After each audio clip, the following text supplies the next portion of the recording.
Bonsoir à toutes et à tous. Vous m'entendez bien? Ça va? Ouais? Cool. On va démarrer en douceur. On est là pour une conférence de Tara. Merci à toi, Xavier, d'être venu. Et pour démarrer, je vais juste vous parler un petit peu de l'association Ocean Stream qui organise cet événement ce soir. Je sais que certains d'entre vous nous connaissent déjà, d'autres pas encore, ça dépend.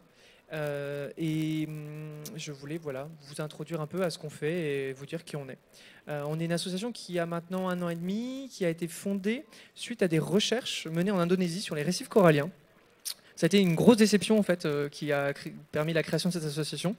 Au début, c'était un voyage de recherche qui se disait utiliser les récifs coralliens pour récupérer des données paléoclimatiques sur un volcan du XIIIe siècle. Enfin, je vous passe les détails. Et puis, il y a eu une question qui s'est posée, c'est est-ce qu'on est légitime aujourd'hui à forer dans des récifs coralliens pour récupérer de la donnée scientifique sur une éruption ancienne, en sachant que les récifs coralliens sont menacés d'extinction à partir du moment où on atteint 2 degrés de réchauffement climatique, c'est 99% d'entre eux qui s'éteindraient à l'échelle du monde. Donc, il y avait une vraie question éthique qui s'est posée. Et la réponse est finalement venue d'elle-même, c'est-à-dire que c'était tellement plus intéressant d'étudier les impacts actuels des activités humaines sur les récifs coralliens que l'autre sujet de recherche est un peu passé à la trappe. En revanche, retour en France, ça a été un peu la déprime. Pour compenser cette déprime, on s'est dit qu'est-ce qu'on pouvait faire, et on a réfléchi. Et c'est comme ça qu'est venue l'idée d'un projet. Le projet qui s'appelle Le Récif et qui est au cœur de l'association d'Ocean Stream.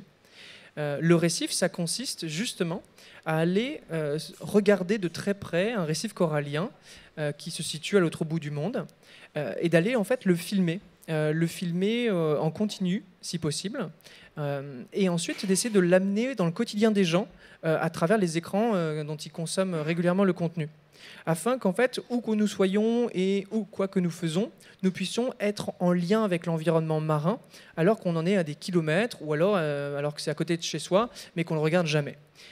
Et donc que ce ne soit plus qu'une élite de plongeurs qui ait accès au monde sous-marin, mais que ce soit au contraire possible à toutes et à tous.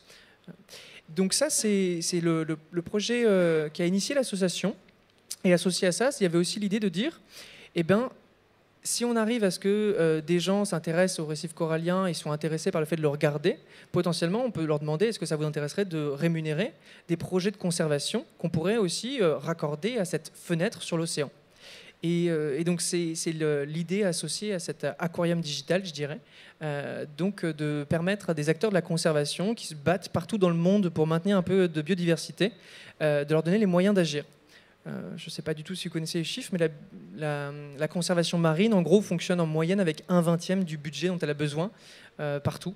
Donc, en gros, ils n'ont pas les moyens de faire ce qu'ils doivent faire, c'est préserver la biodiversité marine. Et il y a de plus en plus de pression anthropique parce qu'on construit sur les côtes, parce qu'on pêche plus, parce qu'il y a le réchauffement climatique, parce qu'il y a l'acidification des océans, parce qu'il y a plus de plastique. Voilà. Donc, il leur faudrait plus de moyens et malheureusement, aujourd'hui, ils ne les ont pas. Donc c'était un peu de créer ce lien en fait avec tout le monde, parce qu'en réalité on dépend tous de l'océan chaque jour, à chaque minute, à chaque respiration. Je me doute que vous connaissez déjà ce chiffre, 80%, ou il y en a qui disent 70%, ça dépend, de l'oxygène qui est produit par le plancton, en gros par les océans. Donc si vous prenez 2 respirations, il y en a au moins une qui vient de l'océan. Maintenant vous essayez de respirer 1 fois sur 2 et d'aller faire votre jogging, vous allez voir c'est un peu compliqué. Voilà. Donc on est en lien avec l'océan au quotidien et c'est ça qu'on cherche à montrer, à expliquer et à développer avec Ocean Stream en fait. Et donc dans le cadre de nos activités qui ont un peu évolué, on s'est orienté vers le plastique. Pourquoi le plastique? Parce que c'est un sujet extrêmement pertinent, d'actualité. Il y en a partout, il y en a tout le temps. On le consomme, on l'utilise. Et on s'est rendu compte qu'il n'y a pas forcément tout le monde qui est au courant de sa nocivité et de son hyper-présence. Parce qu'il est assez caché dans nos poubelles. Et en creusant rapidement, en fait, on se rend compte que ce n'est pas du tout la solution. C'est pour ça que je vous ai posé quelques questions d'ailleurs. Il y a ceux d'entre vous qui se sont inscrits via Facebook, ils ont pu répondre à 2 petites questions sur le plastique. La première, c'est combien de millions de tonnes de plastique on produit par an? Est-ce qu'il y a quelqu'un qui veut essayer de répondre à ça Il n'y a pas de mauvaise réponse. Trop. Ah, sinon, il répond plus tard. Bon, bah voilà, on va attendre là. Est-ce que tu donnes aussi la réponse par rapport au pourcentage de ce plastique qui devient inutile après 3 ans d'utilisation, qui devient un déchet? Je ne sais pas. Bon, alors celui-là, je vais peut-être pouvoir le donner, à moins que quelqu'un veuille le faire. Non? Peut-être? Non, c'est en pourcentage. Sur la masse totale de plastique générée chaque année, combien de pourcents deviennent un déchet, donc qu'il va falloir soit recycler, soit mettre à la poubelle, soit qui finit dans les océans? Quel est le pourcentage? 80. On a 80. Bon, c'est un pourcentage élevé. Heureusement, c'est pas autant, c'est 50%. C'est que 50%, donc ça va. Et c'est 50% de 400 millions de tonnes. Voilà. Et juste pour vous donner pour une idée, parce que 400 millions de tonnes, enfin, qui sait ce que ça représente 400 millions de tonnes? Je suppose que c'est chez vous, vous n'avez pas 1 million de tonnes. Donc pour vous donner une idée, la France, chaque année, produit 5 millions de tonnes de plastique. D'accord? Ça, c'est la consommation annuelle globale de la France. Et à l'échelle mondiale, ce sont au moins 8 millions de tonnes par an qui vont directement dans l'océan. D'accord? C'est 1,5 fois toute la consommation française de plastique qui va direct dans la mer, sans traitement, sans rien. Et ce qui est assez génial aussi, ou ce qui est assez désolant, ça dépend des gens, c'est que sur ce que nous consommons en plastique, j'ai mon petit 100%, et ben on va dire que sur ces 100%, je vais avoir en Europe 40% qui vont être recyclés. Le problème, c'est que sur ces 40% de recyclés, déjà, il y a 50% qui vont redevenir des déchets qui ne sont pas recyclables parce qu'ils sont contaminés, parce que ça a été mal collecté, mal trié, tout ça. Donc en réalité, c'est que 20% qui vont être réellement recyclés. D'accord ? Ensuite, on a un autre 40% qui va être mis en décharge. Alors la décharge, c'est considéré comme un moyen viable pour gérer le plastique. Vous avez entendu parler de la décharge du Havre? Peut-être pour certaines ou certains. La décharge du Havre, en fait, donc le Havre, ville de notre cher Premier ministre, en tout cas il était maire à une époque, aujourd'hui elle se déverse dans l'océan parce que la mer, comme elle monte, elle est venue manger un peu la falaise qui protégeait la décharge de la mer, et aujourd'hui du coup cette décharge se déverse dans la mer. Et ça, c'est juste un exemple d'une décharge.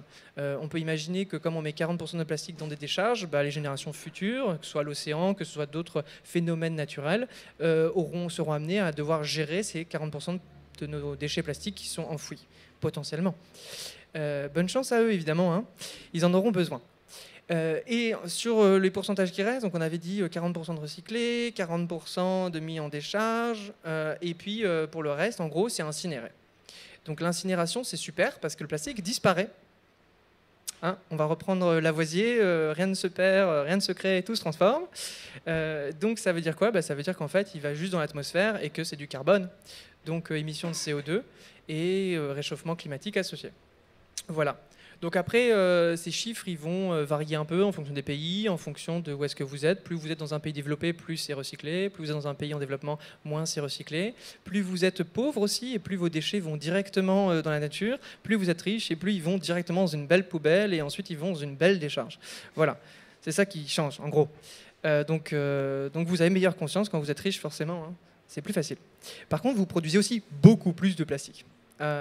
C'est-à-dire qu'en gros, un Italien, il va mettre 2 jours pour produire la consommation de 1 mois de plastique d'un quelqu'un, c'était du Ghana ou Sénégal, dans ma mémoire. Donc ça vous donne un peu une idée de la responsabilité aussi associée à votre pays, à votre niveau de richesse. Voilà. Et donc... sur ces superbes chiffres, je voulais juste vous parler rapidement, avant de donner la parole à Xavier, de plusieurs événements qui vont avoir lieu en lien avec le projet donc Mon Beau Plastique, qui est monté par l'association.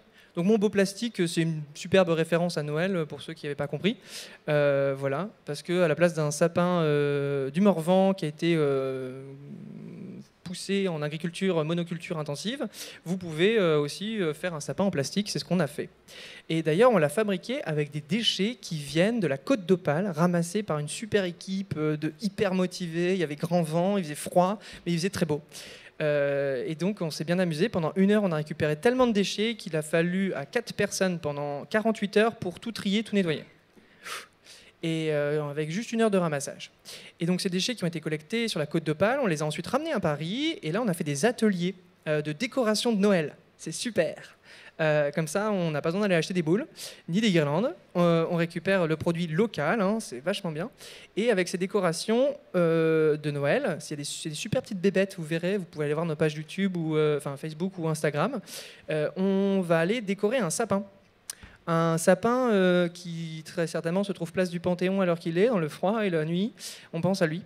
Et si ça vous intéresse, eh ben, on vous invite à vous joindre à nous. Ça aura lieu dimanche prochain et vous trouverez plus d'informations de nouveau sur notre page Facebook. Voilà, vous pouvez aussi me demander à la fin de la conférence. Et sinon, vous trouverez aussi des conférences, d'autres qui auront lieu à la Sorbonne, le 9 et le 10. Mais je vous laisse aller trouver des infos là-dessus sur notre page plutôt que vous donner trop d'infos d'un coup. Voilà. Eh ben, merci de m'avoir écouté. Si vous avez d'autres questions, n'hésitez pas à revenir vers moi après cette conférence. Et maintenant, place du coup à Tara, à Xavier et au microplastique. Voilà. Merci.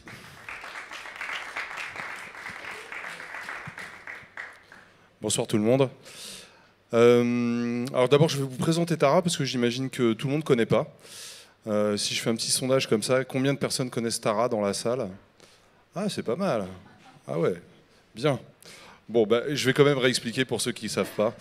Mais je vais faire relativement vite. Donc Tara, c'est le bateau que vous voyez en silhouette, là, juste derrière moi. Alors ça, c'est le titre de la petite conférence, Plastique en mer, les solutions sont à terre. Bon, voilà, c'est un petit teasing de la conclusion.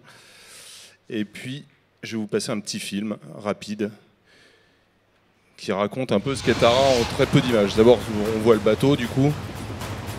Donc c'est un grand voilier de 36 mètres de long, 10 mètres de large, et qu'on voit naviguer dans une zone polaire. Donc c'est un voilier polaire avec lequel on fait des expéditions diverses et variées, là sur le corail.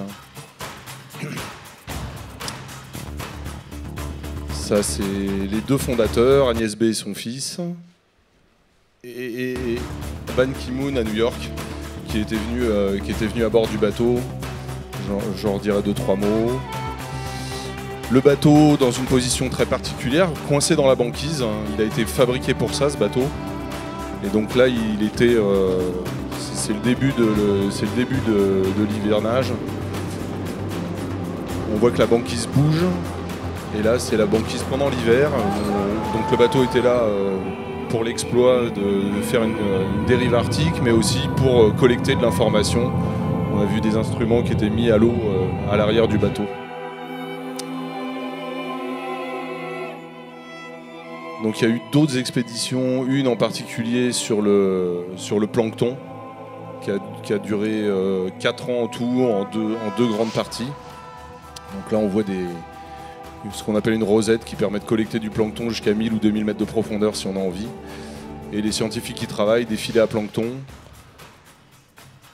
Voilà, c'est une expédition qui a été suivie par une autre expédition sur le plastique en 2014 en Méditerranée. Voilà, donc on voit quelques images de la collecte de cette collecte. Voilà. Et ça, c'est d'autres images, d'autres activités, c'est-à-dire la rencontre des gens là où on va, la rencontre des enfants qui viennent visiter le bateau.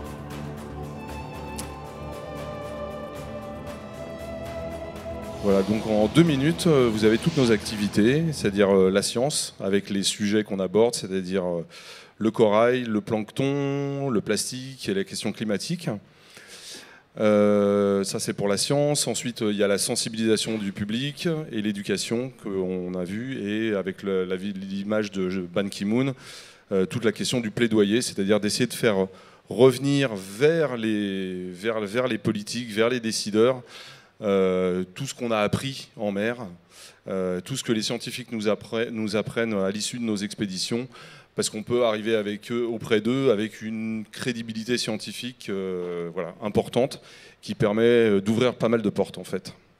Voilà. Ça ne veut pas dire qu'on arrive beaucoup mieux à les faire bouger, parce que ça ne suffit pas non plus de leur raconter les trucs, mais ça permet d'ouvrir des portes en tout cas. Donc voilà pour une présentation rapide du bateau et du projet de la fondation.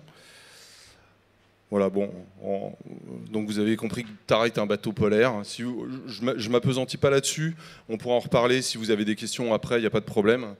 Voilà, donc ça c'est le début, c'est en 2006 quand il a été installé sur la banquise pour faire une dérive arctique qui a duré pendant 507 jours.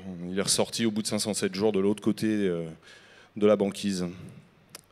Voilà, et donc scientifique, là on le voit avec deux grands défilés bongo qui servent à récolter du plancton.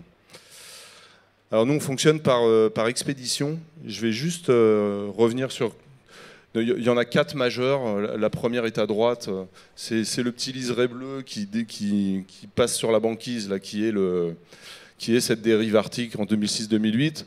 En 2009, entre 2009 et 2013, il y a eu l'expédition sur le plancton où on est allé partout dans le monde, dans tous les océans du monde. Ensuite, il y a eu Tara Méditerranée, que vous voyez là, je vais vous montrer d'autres cartes, et où on a travaillé sur le plastique. Et la dernière, avant-dernière, parce qu'on a fait une mission là, de 6 mois récemment, où le bateau a fait 100 000 km dans le Pacifique autour du corail. Voilà. Alors, à chaque fois, il y a un thème particulier à une expédition, mais ça ne veut pas dire qu'on fait que ça. C'est-à-dire qu'au moment du corail, eh ben, on fait aussi du plastique quand ça nous prend. On travaille aussi sur le plancton. Et donc là, vous avez, je vais vous montrer quelques endroits où en fait Tara a collecté. Hop. Voilà, donc sur cette expédition, on a eu 4 points où on a collecté à différents endroits. Donc on a collecté du plastique en Arctique. On a un petit souvenir ému des Maldives où on était arrivé dans un chantier en urgence parce qu'il y avait un problème sur le bateau et où ils sont arrivés de nuit et le matin en se réveillant, ils se sont retrouvés en face de la décharge des Maldives. Alors c'est pas les jolis motus sympas avec les eaux bleues, etc. C'est celle qui est en arrière. C'est là où il y avait le chantier naval et où ils ont trouvé une île de déchets qui servait les déchets, qui étaient plus ou moins brûlés et souvent embarqués par le vent et par les vagues, bien entendu. Et donc il y en avait absolument partout. Donc c'était un souvenir ému de ça. Et puis on a aussi collecté en Antarctique. À l'époque, on avait sorti un article qui était intéressant, c'est-à-dire qu'on avait montré que au-delà du grand courant circumpolaire qui entoure le continent antarctique, il y avait aussi du plastique. Alors qu'on pensait que le plastique n'arrivait pas à passer la barrière du courant. En fait, on a trouvé des concentrations pas très élevées. Ça allait de 4000 à 40 000 morceaux par kilomètre carré. Mais il était là, quoi. Le plastique était là, indubitablement. Et donc, dans cette expédition, on a aussi passé par le fameux 7e continent, que je n'aime pas appeler comme ça, parce que ça n'est pas un continent, on pourra y revenir. Mais en tout cas, dans cette zone du Pacifique Nord, où il y a une concentration de déchets plastiques, de micro-déchets plastiques que vous ne voyez pas quand vous passez, mais que quand on en ramasse, là, on n'est plus dans 40 000 morceaux par kilomètre carré, mais on peut aller jusqu'à 1,8 million, 2 millions de microplastiques par kilomètre carré. Voilà, donc on est passé là. Ensuite, on est allé en Méditerranée, uniquement pour s'intéresser au plastique. Et donc là, on en a collecté partout, en fait. Bon, là, c'était un peu pour la blague de vous mettre des petits ronds un peu partout, mais du coup, on a sillonné la Méditerranée pendant 7 mois. Il n'y a pas un seul filet qu'on ait remonté qui était sans plastique. Voilà. Donc il y avait des concentrations variables. Les plus fortes étaient autour de 1,5 million, 1,5 million par kilomètre carré, et avec d'autres qui étaient plus basses. Voilà. Et dans le Pacifique, donc même chose. On a retravaillé sur le plastique. Et donc il y avait 3 endroits en particulier dont on peut se rappeler. On est repassé une nouvelle fois dans le fameux 7e continent. Je me souviens aussi d'images de plages du côté du Panama où les oiseaux faisaient leur nid avec des bouts de plastique qu'ils trouvaient dans le milieu. Et pareil, Ducie Island, c'est dans les Pitcairn, pour ceux qui connaissent. C'est des îles où il n'y a personne, et Ducie Island, c'est une île totalement déserte qui est couverte de plastique. Il y a une très jolie plage avec énormément d'oiseaux, mais c'est couvert de plastique. Voilà. Et c'est extrêmement loin de tout. Hein. Voilà. On est à 4000 km de l'Amérique du Sud, là, à cet endroit-là.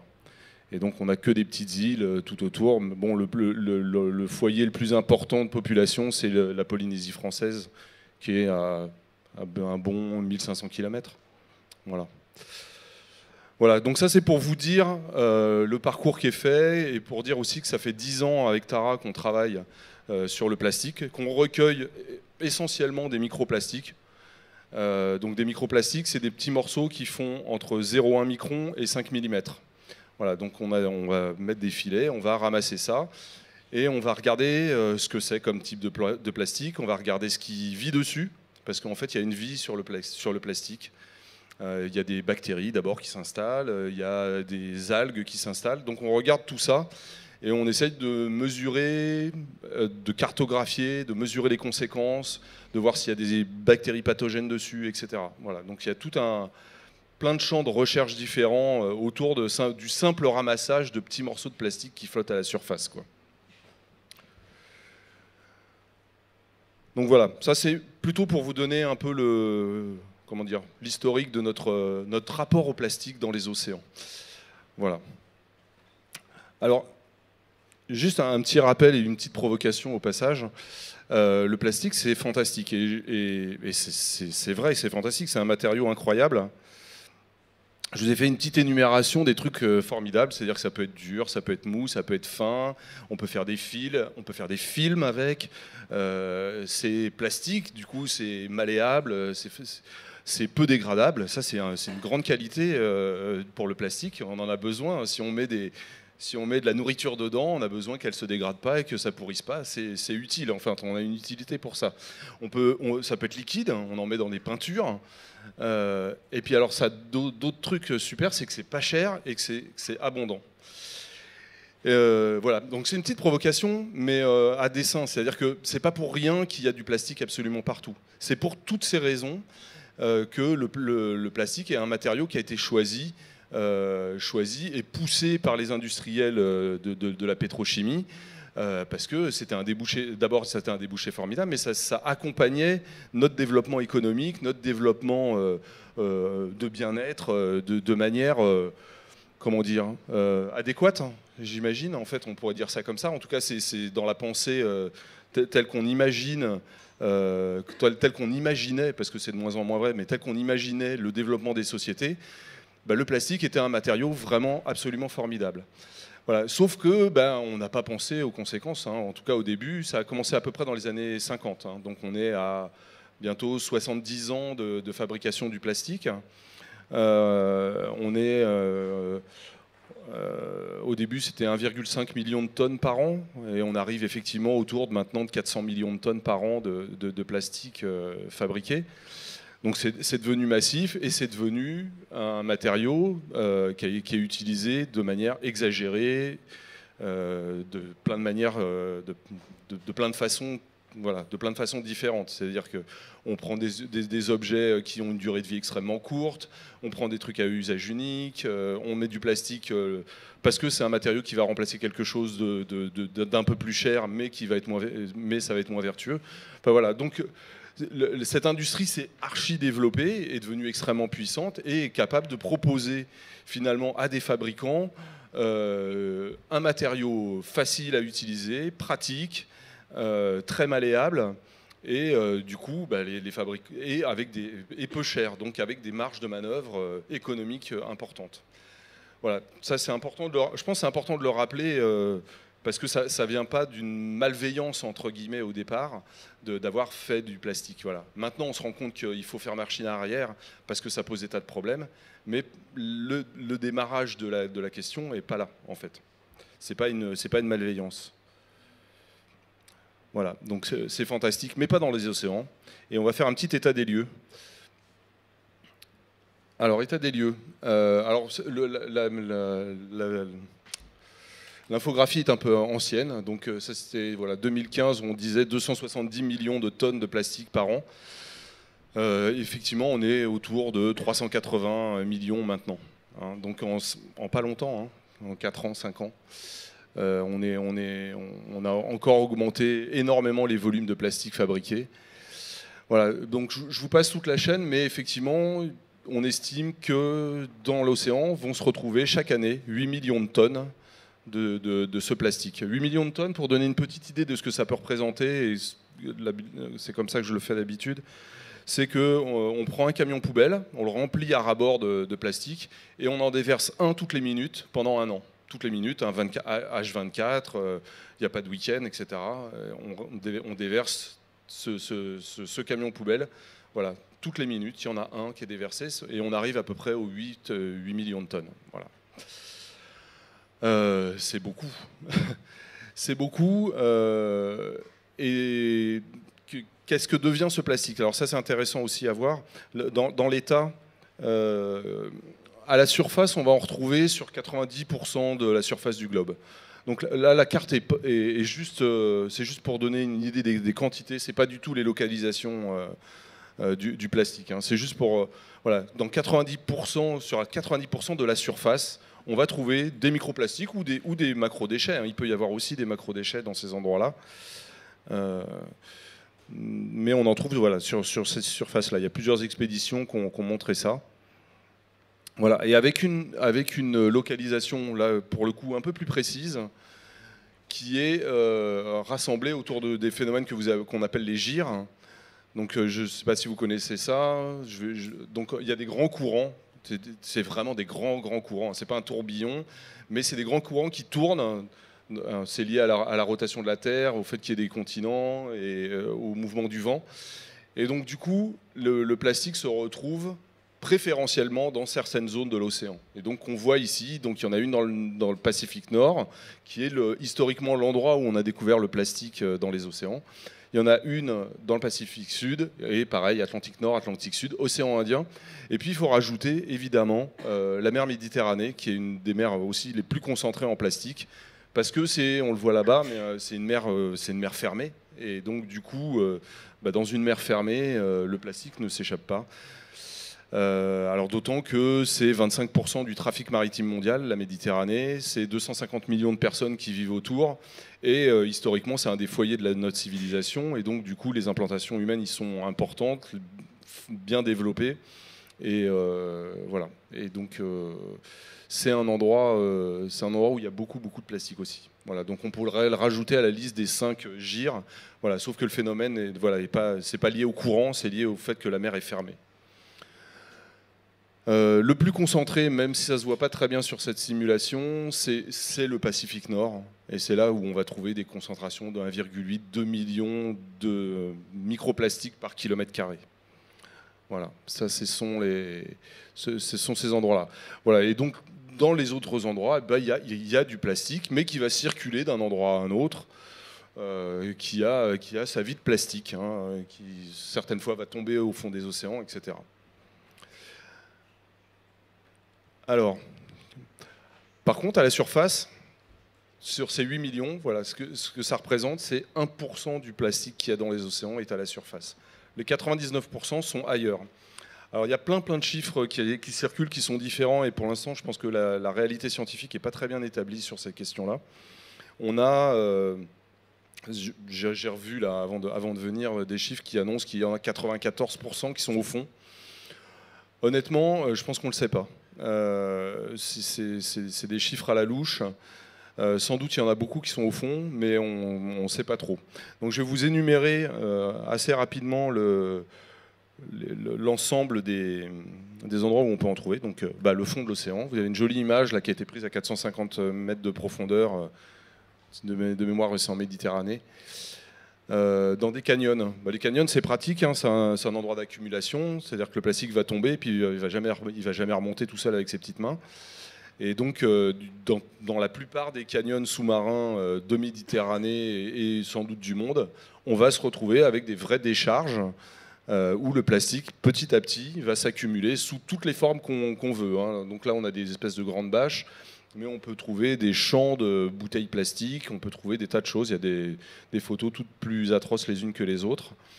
Voilà. Et là, c'est 450 mètres. On trouve aussi du plastique à 11 000 mètres de profondeur, dans la fosse des Mariannes, qui est l'endroit le plus profond de la Terre. Hein.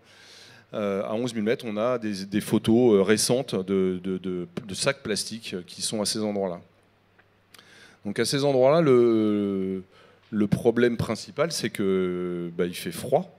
Il fait froid, il y a peu d'activité bactérienne, il y a peu de mouvement, et donc à ce moment-là, il va rester très longtemps. C'est-à-dire qu'il n'y a aucune dégradation, il va juste s'accumuler et très très peu bouger, quoi. L'autre problème, c'est qu'on ne pourra pas aller le chercher. 450 mètres, il faut des sous-marins particuliers, ça demande de l'énergie, ça demande du temps, ça demande de la main-d'œuvre, ça demande de l'argent. On ne va pas nettoyer ces endroits-là. Ces endroits-là sont condamnés à rester comme ça.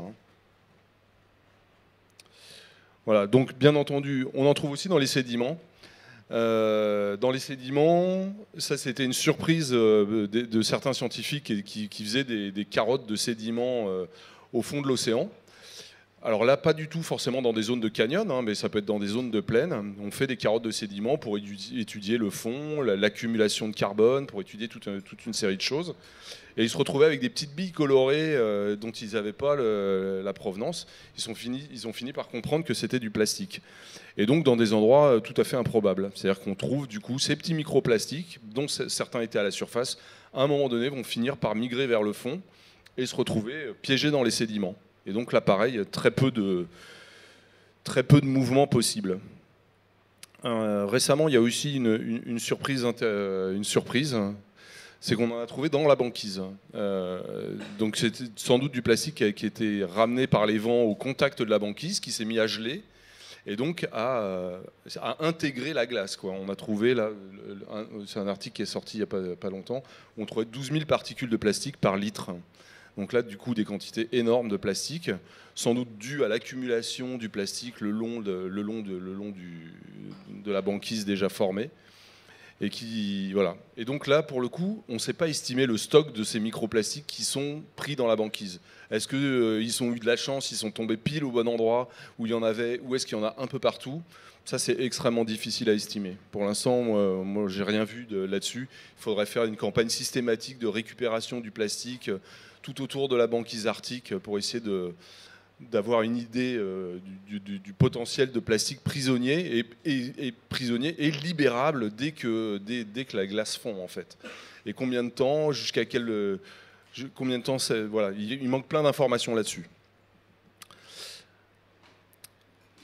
Alors autre chose, du plastique, c'est bien le microplastique, mais il y a une échelle encore en dessous, le nanoplastique, que je peux pas vous montrer, donc j'ai mis un petit microscope. Nanoplastique, c'est moins de 0,1 micron, moins de 100 nanomètres. Donc c'est vraiment petit. C'est-à-dire que c'est des petites chaînes de polymères carbonés qui sont détectables en fait chimiquement en fait. Là, du coup, on ne va pas le détecter en le ramassant avec un filet. Il faut faire une analyse chimique de l'eau pour se dire tiens, là, il y a du nanoplastique. Et là, pour le coup, les connaissances sont quasi nul là-dessus. C'est-à-dire quelle quantité, est-ce que toute partie du plastique est devenue tous les microplastiques qui petit à petit se délitent deviennent tous des nanoplastiques. Que deviennent-ils ces nanoplastiques? Est-ce qu'ils flottent? Est-ce qu'ils flottent pas? Est-ce qu'ils sont dans toute la colonne d'eau de 0 jusqu'à 4000 mètres de profondeur ou 11 000 mètres de profondeur?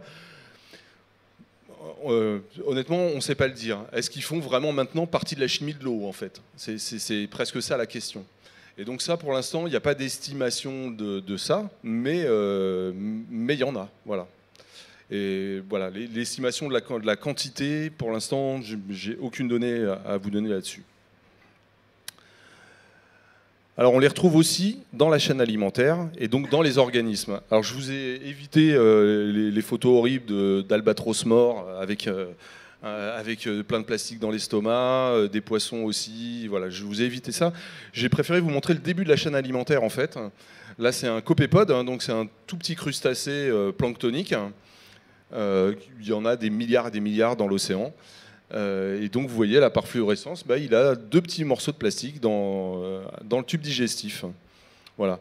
Alors on estime que la plupart du temps il va l'excréter, voilà, sauf s'il est trop gros et que ça lui bouche les intestins et qu'il finit par en mourir.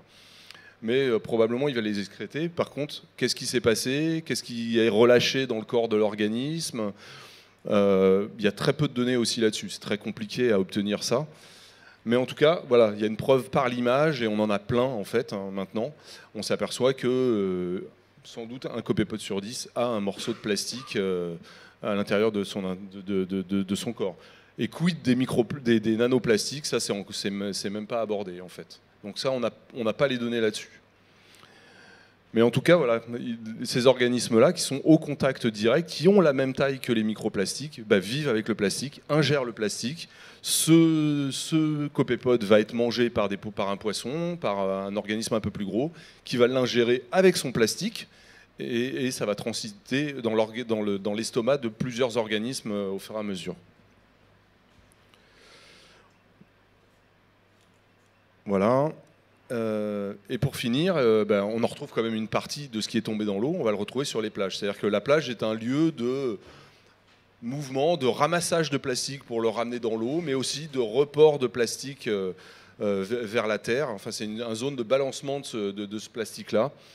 Les derniers chiffres que j'avais vus disaient que 5% de ces 8 millions de plastiques se retrouvaient à un moment sur une plage. Honnêtement, je ne sais pas très bien ce que valent ces chiffres. Mais c'est une grande quantité. Alors c'est moche, mais j'ai souvent l'habitude de dire que c'est plutôt une bonne nouvelle. C'est-à-dire que c'est super facile à ramasser. Contrairement à celui qui a 450 mètres de profondeur qu'on n'ira jamais chercher, celui-là, on peut le faire avec des moyens très faibles, avec des bras, avec des sacs, avec tout ça, on peut ramasser. Donc c'est moche, ça revient au fur et à mesure, mais c'est un moyen de le ramasser. En tout cas, c'est un moyen de nettoyage de l'océan qu'il ne faut pas négliger, qu'il faut utiliser au contraire, parce que c'est extrêmement simple. Voilà, bon, ça ne fait pas plaisir quand on a décidé d'aller mettre sa serviette là, sur cette plage, on a moins envie là d'un seul coup en fait. Voilà. Donc ça résume un petit peu les endroits où on trouve du plastique dans l'océan. Oui ? J'ai une question bête en fait. Il n'y a pas de question bête. À quoi ça sert de les ramasser ? Là, sur la plage ? Non, ça sert surtout qu'ils ne soient pas réembarqués dans l'eau, en fait. Et alors, donc, on peut parler du système de gestion des déchets après, mais normalement, si on peut l'extraire du milieu naturel et le mettre dans un système de gestion des déchets qui soit plus vertueux, c'est mieux quand même. Voilà. Alors, si le système de gestion des déchets ne l'est pas, ça sert quasi à rien, c'est sûr. Ça répond à votre question ? Ça ne vous convainc pas. Alors, quelles conséquences ? Alors, les conséquences, il y a aussi beaucoup de flou en fait, sur les conséquences. C'est pas si précis que ça, en fait. Hein. Donc, il y a des choses très directes. Voilà, donc 1 million d'oiseaux, 100 000 mammifères marins tués chaque année. Donc voilà, ça c'est une estimation, c'est très direct, c'est mécanique en fait. Hein. C'est un mammifère marin qui est prisonnier dans un filet, c'est un qui va se retrouver étouffé par un sac plastique, c'est une tortue qui va être aussi faire une occlusion intestinale parce qu'elle mange les sacs plastiques qui passent à sa portée parce qu'elle pense que c'est des méduses. C'est des oiseaux qui vont ingérer trop de plastique et qui du coup n'auront pas leur apport énergétique normal avec la ration d'une ration alimentaire normale et qui vont s'affamer petit à petit. Donc voilà, ça compte ça. Voilà, donc c'est une mortalité directe. Ça, c'est une des conséquences. Deuxième conséquence, le transport d'organismes. Alors ça, c'est des fois ce que les scientifiques avec qui je parle disent qu'en général, c'est le plus inquiétant, en fait. C'est-à-dire que sur un petit morceau en plastique là-dessus, comme ça, vous avez plein d'organismes qui s'installent. Donc je vous l'ai dit tout à l'heure, il y a un film bactérien, il y a un mini écosystème bactérien qui s'installe. Certains vont manger un peu le plastique, certains profitent de la luminosité. Ça fait un petit radeau qui est sympa, hein, le plastique, ça reste à la surface, il y a de la luminosité, on peut se développer. Il y a des algues qui se développent aussi. En général, tous ces organismes-là sont en général des organismes qui vivent sur les rochers. Pas très loin de la côte, et qui ont l'habitude d'être dans une zone où il y a de la lumière, et puis ils ont besoin d'un support pour s'installer. Et donc vont se retrouver ces organismes-là sur des bouts de plastique et qui vont être emmenés au gré des courants extrêmement loin.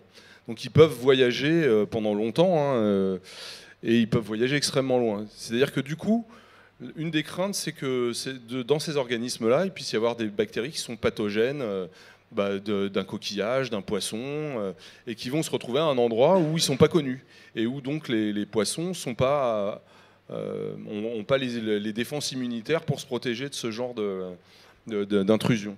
C'est-à-dire que du coup, on crée en fait des organismes qui deviennent intrusifs. Il y avait une constatation de fait après après Fukushima et après le tsunami qui avait précédé. Et ils avaient retrouvé des déchets aux États-Unis quelques mois après, et où ils retrouvaient des espèces qui n'étaient absolument pas connues. Il y avait une cinquantaine de bactéries sur un seul morceau de plastique. On retrouvait une cinquantaine de bactéries qui n'étaient pas du tout répertoriées en Amérique du Nord.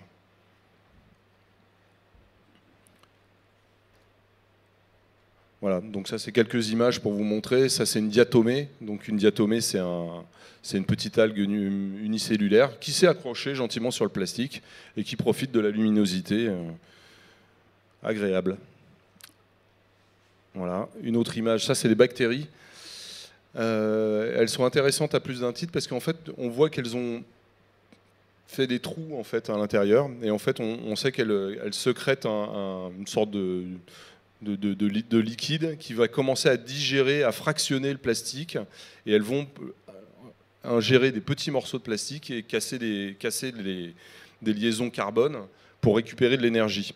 Donc quelque part elles se nourrissent du plastique, mais à un rythme extrêmement lent. Mais petit à petit elles font des trous dedans, ce qui contribue aussi au fractionnement du plastique et à la fabrication de tout petits morceaux. Voilà. Mais donc à un moment donné, en découvrant ce genre de choses, de bactéries qui faisaient ça, les scientifiques se sont dit c'est chouette, on va peut-être trouver une solution qui va nous permettre de dégrader facilement le plastique. Et pour l'instant, leur discours est plutôt de dire que c'est vraiment trop lent. Et en plus, ces bactéries-là, elles le font par défaut. C'est-à-dire qu'elles vont manger ce plastique à défaut d'autre chose. Et donc si dans le milieu, dès qu'il y a autre chose, elles vont se développer sur une matière organique beaucoup plus facile à manger. Donc là, voilà, c'est une image de ça, mais ce n'est pas une solution en soi. Alors, pour illustrer aussi le transport des organismes, si ça veut bien avancer, voilà. Là, c'est une petite simulation qui dure 1 an. Vous avez un petit compteur de temps là, sur votre droite. On a mis 10 morceaux qui sortaient de chaque fleuve tous les jours, et on a regardé ce que ça donnait avec les courants. Et donc là, on voit le Rhône, je ne sais plus là-haut, le Pô. On voit en bas du Nil, et je pense que c'est le Danube en jaune. Et on voit comment se répartissent, au gré des courants, finalement, ces 10 petits morceaux qui, de manière aléatoire, vont circuler en Méditerranée. Et donc, vous voyez qu'en 1 an, il y a particulièrement ceux qui sortent du Rhône, vont faire 2000, 3000 km. Ça va extrêmement vite, en fait. Donc là, dans cette simulation, on n'a pas prévu la sortie par Gibraltar, on a évité ces courants-là, mais il y en a aussi. Voilà. Et par contre, on voit de manière assez étonnante qu'en bas sur le Nil, là, il y a très peu de courants, c'est un endroit qui bouge très peu, donc tout ce qui sort du Nil apparemment stagne fortement. Je serais curieux de voir les sédiments à la sortie du Nil, ça doit être quelque chose d'intéressant. Voilà. Voilà. Bon, donc ça c'est une bonne illustration de ce mouvement-là. Voilà. Bon, ça reste qu'une stimulation, mais ça donne une idée du chemin que peut parcourir un tout petit morceau de plastique de manière très simple, juste par le jeu des courants. Donc voilà. Donc j'ai parlé du transport, j'ai parlé que je me rappelle plus de ce que j'ai dit. Pardon. De la destruction de la biodiversité et des organismes, dans les conséquences. Une autre conséquence, c'est la contamination de la chaîne alimentaire qui va jusqu'à nous. Donc là, juste un petit dessin pour illustrer ça. Alors pour le poisson, c'est pas si flagrant, c'est-à-dire que la plupart des poissons, enfin les poissons qu'on mange, on enlève l'estomac. On a peu de chances de manger du plastique directement. Par contre, si on se fait des fricassées de sardines qui sont toujours agréables l'été sur la plage, Et si on mange des moules ou de tout coquillage, qui sont des animaux filtreurs, hein, qui vont absorber de l'eau de manière continue pour récolter du plancton, eh ben, on va avoir des morceaux de plastique. Donc on a des bonnes chances quand on prend une assiette de moules de manger soi-même du plastique. Voilà. Donc contamination de la chaîne alimentaire jusqu'à nous, c'est-à-dire qu'on n'est pas indemne de ça, c'est-à-dire que ce qu'on a jeté nous revient d'une manière ou d'une autre. Je peux rajouter que même dans l'air, un scientifique là, qui a travaillé avec nous a montré que dans les zones où il y avait de fortes concentrations de plastique en mer, on y retrouvait des concentrations aussi élevées dans les aérosols de plastique aussi. Donc ça nous revient aussi par l'air, le plastique. Voilà. Avec des effets, et là pour le coup je ne m'étends pas trop là-dessus, parce que les effets en fait toxicologiques sont très très mal connus. Là je vous mets juste quelques exemples. Voilà, on sait qu'on retrouve du phtalate dans la peau des baleines, dans la peau et dans la graisse des baleines, ce qui veut dire que le phtalate c'est un additif très courant dans les plastiques. On sait qu'on va en retrouver. On ne sait pas si ça a une conséquence directe sur la santé de la baleine elle-même. Ça, on n'a pas d'estimation de ça. On a montré que le bisphénol était soupçonné de problèmes de santé humaine, mais toujours, voilà, c'est toujours, comment dire, ça manque de preuves très fortes, et il y a toujours discussion sur ça, et voilà, donc il y a eu des principes de précaution, on a évité ce genre de choses, mais des preuves massives de ça sont difficiles à trouver en fait. Voilà, donc on sait aussi que certains additifs du plastique sont des perturbateurs endocriniens pour des poissons, avec des poissons qui changent de sexe, des choses comme ça. On sait que certains plastiques passent la membrane intestinale des moules, voilà, mais on n'a pas un consensus général qui dit à un moment donné, si vous mangez du plastique, vous êtes forcément malade. Voilà. On sait qu'on en mange, on sait que ça va nous fragiliser, qu'on avale des produits qui ne sont pas bons, mais on ne sait pas quels sont les seuils qui vont déclencher quelque chose. Et pour l'instant, on nage dans un grand flou. En tout cas, quand moi je regarde les articles scientifiques autour de ces questions-là, on ne trouve pas un consensus très précis sur ces questions-là.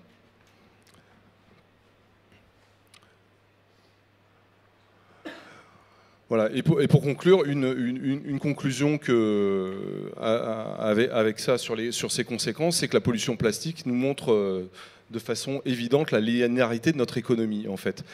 C'est-à-dire qu'on a été chercher des ressources, on les a puisées dans le sol, on les a utilisées, on les a achetées.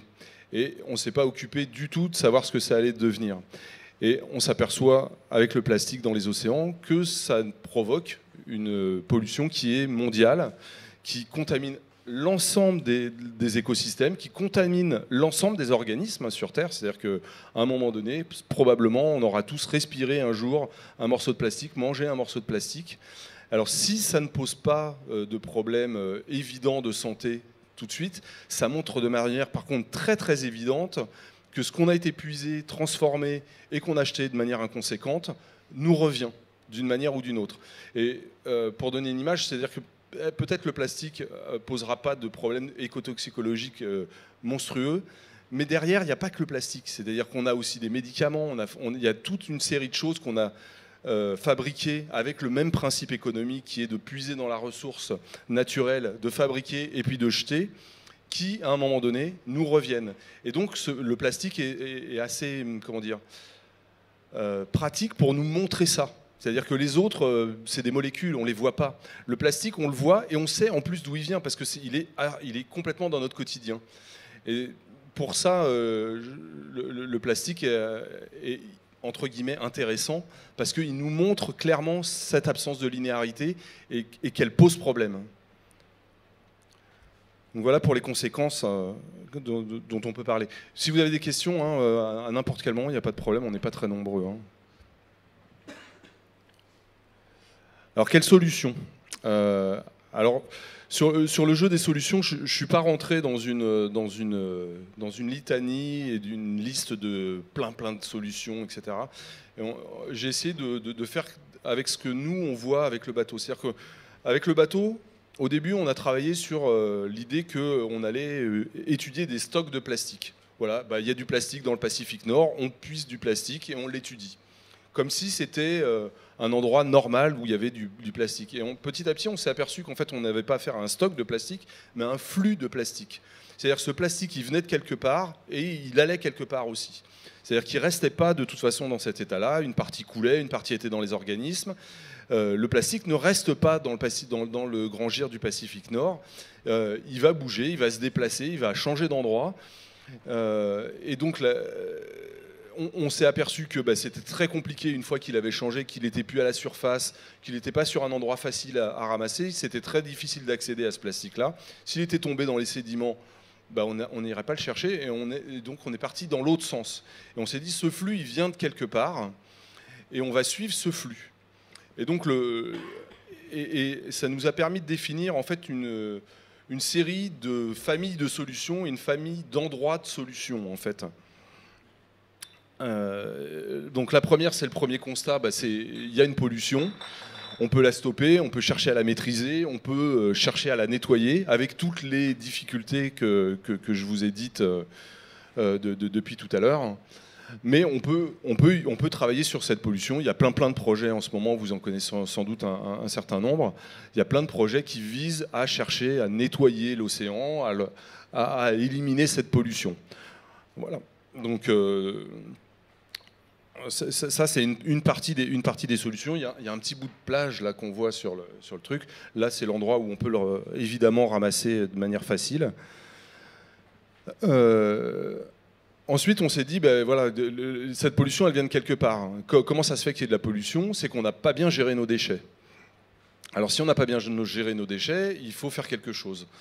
Alors là, du coup, on rentre là, du coup, dans des grandes complexités. C'est-à-dire que les différents pays ne sont pas du tout au même niveau sur ces questions-là. Même en Europe, on n'est pas du tout au même niveau. On n'a pas du tout les mêmes systèmes de collecte, les mêmes histoires de collecte. C'est très difficile de définir un cadre général, idéal, qui serait bon pour tout le monde. Les pays n'ont pas les mêmes moyens, n'ont pas les mêmes infrastructures. Et donc, on s'est plutôt, pour en parler avec vous, se focaliser sur quelques grandes idées que vous connaissez aussi sans doute. C'est-à-dire qu'on va essayer de recycler, on va essayer de composter, on va essayer de valoriser, on va essayer de réutiliser. Et on va aussi essayer d'améliorer nos systèmes de collecte. C'est-à-dire éviter l'incinération, éviter la mise en décharge, voilà. Mais du coup, on rentre là dans un système complexe et qui n'est pas universel du tout. Il faut bien s'en rendre compte. Hein. C'est-à-dire quand on voyage un petit peu, et moi ce que j'ai eu la chance de faire un peu avec Tara, on se rend compte qu'on n'a pas du tout la même appréhension culturelle du déchet, on n'a pas du tout les mêmes systèmes qui sont en place, et on ne peut pas délivrer une vérité sur comment est-ce qu'il faut faire. Il faut travailler dans chaque endroit avec des principes plutôt généraux qui sont de faire comprendre que ce déchet est indésirable et qu'il va falloir en faire quelque chose.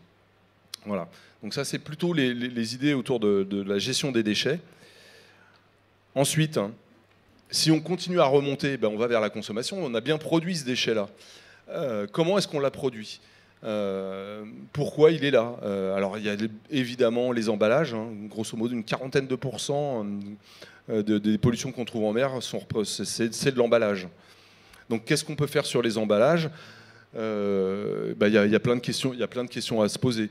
Et les questions, elles se posent vis-à-vis du consommateur et aussi de la personne qui vend. Les deux personnes sont concernées dans l'histoire de la consommation. Donc voilà, donc il y a quelques mots: refuser, réduire, réutiliser, influencer. Donc chercher à influencer le vendeur en lui disant moi je prends pas ton truc avec 3 emballages, ton gâteau suremballé parce que tu as mis 2 paquets ensemble avec un film plastique, et en plus à l'intérieur je retrouve un petit paquet fraîcheur où il y a 2 petits gâteaux dedans, j'en veux pas. Voilà. Il y a toute une gamme de solutions. Il y a des choses qui viennent du consommateur lui-même et bien entendu du vendeur qui peut, lui, à ce moment-là, chercher à mettre en œuvre des solutions comme le vrac, avec plein de questions autour du vrac. C'est pas si évident non plus que ça, le vrac, parce que j'ai eu des discussions avec des vendeurs justement qui disaient finalement le vrac, moi on me le donne dans un énorme sac plastique. Et après je sais pas quoi en faire moi de l'énorme sac plastique qui est beaucoup plus lourd que la somme de tous les sacs plastiques que je vais vous donner pour remplir votre petit sac. Et je ne sais pas ce que je fais de ce sac de cet énorme sac. Donc lui doit se retourner vers son grossiste pour dire je ne veux pas de ton énorme sac plastique, je veux autre chose. Voilà, donc il n'y a pas de solution, en tout cas moi c'est ce qu'on définit avec Tara.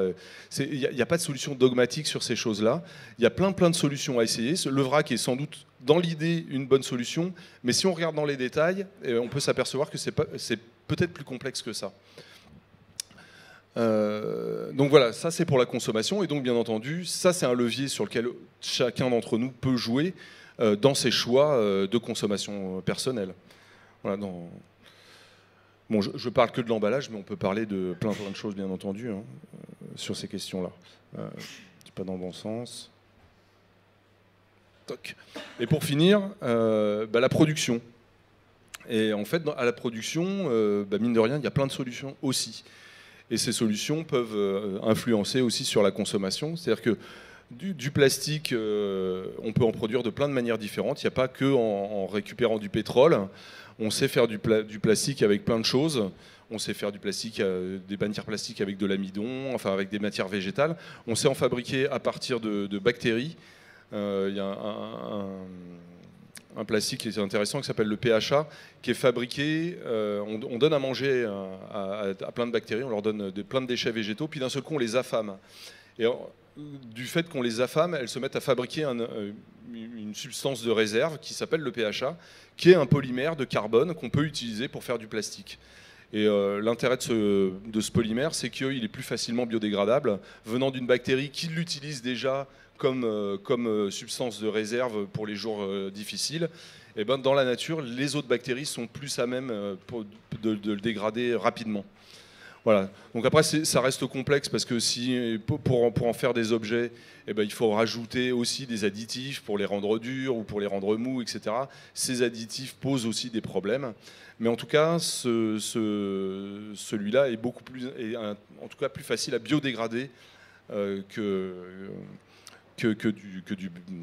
du plastique fait à partir du pétrole.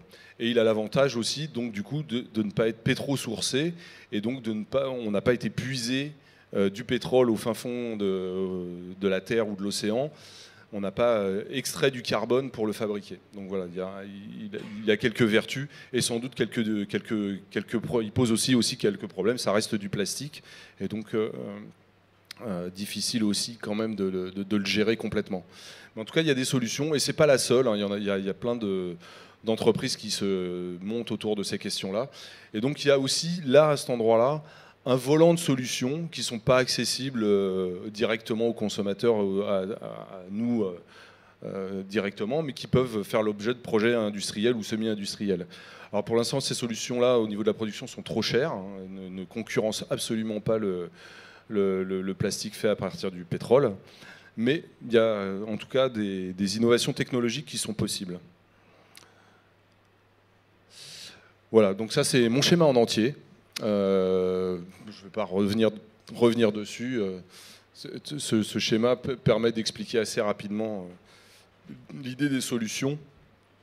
Et puis je terminerai ma petite présentation et puis après on pourra passer aux questions sur la question de l'économie circulaire. Parce que bien entendu, le plastique montre cette linéarité de l'économie et le fait qu'on se retrouve acheté dans tout le milieu.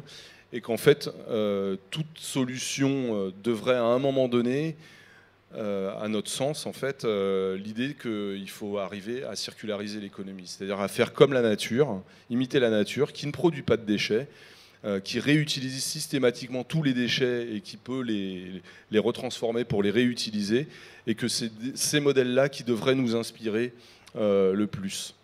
Et qu'on évite cette linéarité. Voilà, comment dire, d'un autre temps maintenant, je pense. Cette linéarité devrait plus exister. C'est-à-dire qu'il faut vraiment arriver en tout cas se rapprocher le plus possible.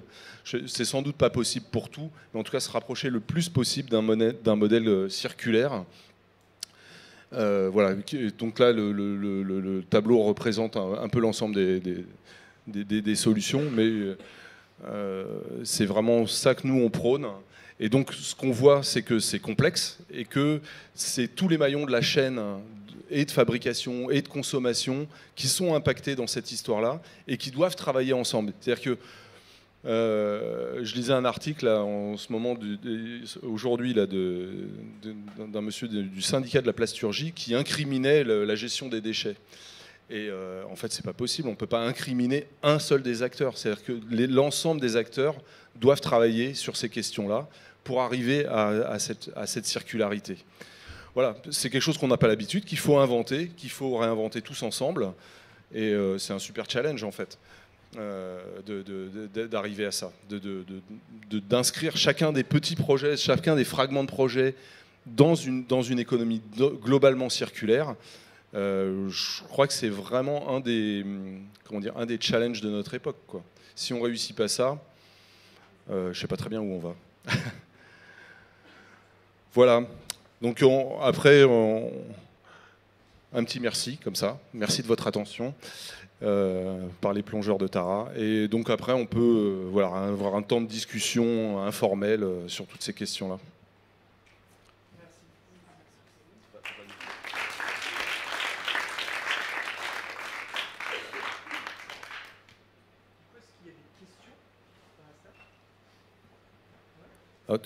Avec le micro peut-être pour qu'il y ait la captation, je crois, non ?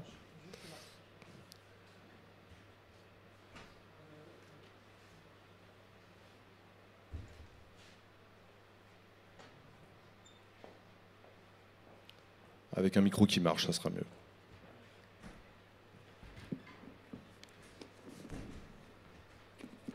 Un, deux, un, deux. Ouais, c'est bon. Oui, bonsoir, c'est Jean-Luc.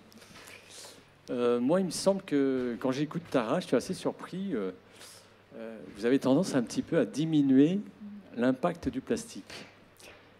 Par exemple, quand vous parlez de la biologie, enfin vous êtes biologiste, vous avez dit que finalement il y avait assez peu d'études qui montraient que ça avait une influence sur les êtres vivants. Hein. Alors qu'il y a des centaines d'études qui montrent que dans les plastiques, il y a plus de 400 additifs de toutes sortes. Hein, et qui ont des impacts sur la biologie et sur des animaux. Il y a des études vraiment très précises là-dessus. Et il me semble que vous avez tendance à réduire cet impact. Et je trouve que, au lieu de dire, par exemple, la première solution, c'est de réduire le plastique, c'est-à-dire le stopper. Il y en a qui disent fermer le robinet de plastique, parce qu'il y en a trop. Mais vous insistez sur le recyclage et sur les autres plastiques. Alors moi, je me pose des questions sur Tara, et je trouve des choses très étranges, et notamment, Tara a peut-être des financeurs dans l'industrie plastique, et a tendance un petit peu à ne pas trop taper sur les plastiques. Voilà ce que j'ai à dire. Vous avez des réponses Notamment, par exemple, vous avez un porte-parole de Tara, M. Bourgeois, qui est un très très proche de l'industrie du plastique, qui est un consultant pour l'industrie du plastique, et qui est le porte-parole de Tara. Et moi, je trouve ça très étrange. Alors, je ne sais pas de quoi vous parlez là, parce que M. Bourgeois, qui est le président de la fondation, et il n'est pas du tout lié à l'industrie du plastique, il est lié à Agnès B. Costa Bourgeois. Ah, Bourgeois Costa. D'accord. Oui. Henri, d'accord, qui est consultant, mais qui est pas lié à l'industrie du plastique. Il est consultant sur ces questions-là. Il est aussi porte-parole d'une autre association qui s'appelle Océan sans plastique. Ouais. Et il vient de faire une tribune avec un des syndicats de la plasturgie qui s'appelle Plastalliance, où il demande l'instauration de la consigne des bouteilles en plastique. Et ça, c'est très étrange, parce que Tara aussi se positionne par rapport à la consigne des bouteilles en plastique. Et on se demande pourquoi, parce que c'est simplement des scientifiques qui étudient le plastique, et tout d'un coup, ils ont une position politique. C'est très, très étrange. Non, alors je peux vous montrer, je peux vous raconter comment ça marche en fait. Chez Tara, c'est-à-dire qu'on a plusieurs cellules. Donc il y a la science qui travaille, il y a une cellule plaidoyer particulière qui va travailler avec les scientifiques et vérifier qu'on ne dit pas de bêtises en termes scientifiques sur les choses, mais avec une autonomie de fonctionnement de la partie plaidoyer. Et c'est effectivement, il y a eu des choix, et en particulier sur la question de la consigne. On a réfléchi, alors je n'étais pas directement dans cette réflexion-là, mais la réflexion a été qu'est-ce qui est efficace. Le but du jeu, c'est qu'il n'y ait plus de plastique dans l'océan.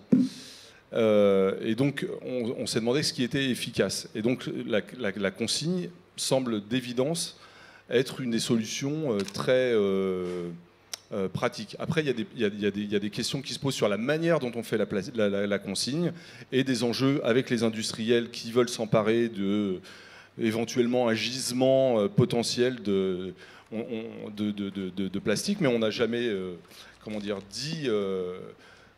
n'a jamais, produit pour ces gens-là. Enfin, c'est pas quelque chose qui a été fait pour ces gens-là. Et honnêtement, au quotidien, moi, je suis pas influencé du tout par ces milieux-là. Hein.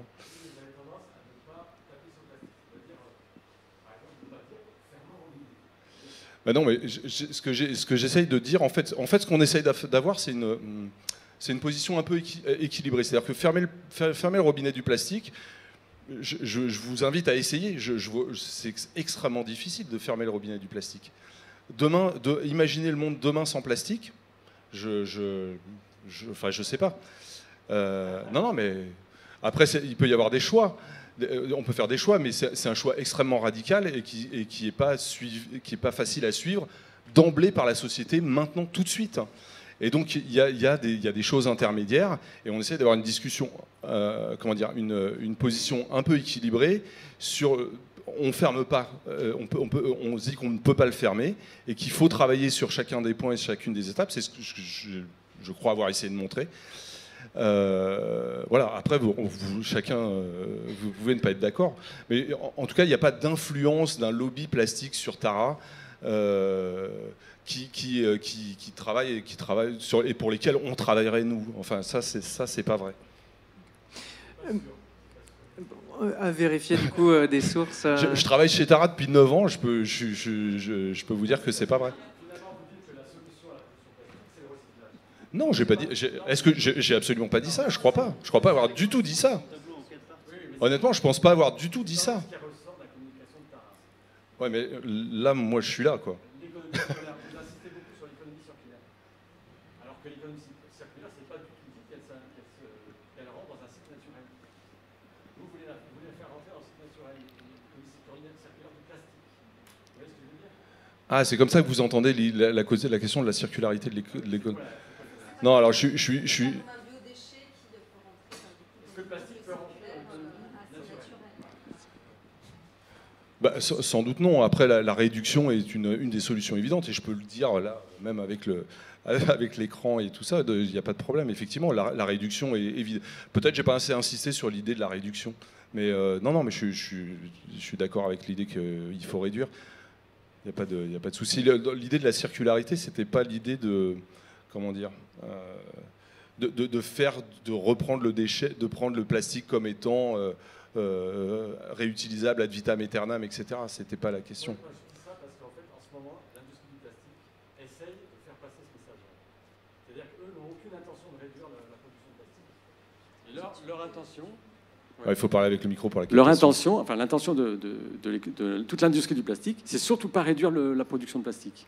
Donc, il faut mieux recycler et il faut produire un autre plastique qui soit soi-disant biodégradable, mais en fait qui ne le sera jamais. Mais il faut continuer à produire. C'est ce qu'ils veulent. D'accord. Alors peut-être. Et si vous, par exemple, quand vous rentrez dans la même idée, bah, finalement vous propagez cette idée-là, mais qui est peut-être pas la bonne. Voilà, c'est ça que je veux dire. Oui, après, je ne sais pas quelle est la bonne idée. Hein. Il y a sans doute plusieurs bonnes idées.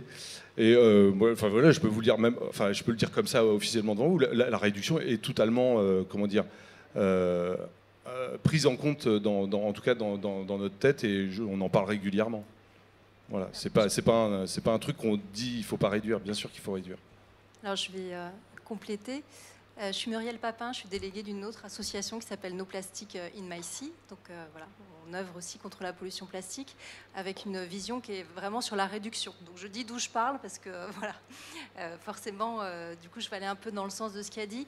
Ce qui a été dit, en fait, ce qui est important aussi, c'est de mettre les choses en perspective par rapport il y a la production actuelle, mais il y a les perspectives de production qui sont extrêmement inquiétantes. C'est-à-dire que là, ce qu'on nous annonce, et c'est bien aussi de le dire, je pense, aux gens qui sont là, c'est si on reste sur la tendance actuelle, c'est une production qui va tripler d'ici 2050. Donc on sera plutôt sur 1 million de tonnes de plastique produites par an. Et donc on ne voit pas du tout comment ça peut être soutenable. Et c'est vrai que du coup, l'approche économie circulaire que prône aussi la Fondation Ellen MacArthur, qui est très louable et qui a plein d'aspects intéressants, c'est vrai qu'elle a une forme d'ambiguïté qui est qu'on a l'impression que du coup, en fait, on peut mettre le plastique dans une boucle et puis finalement, il va tourner dans la boucle.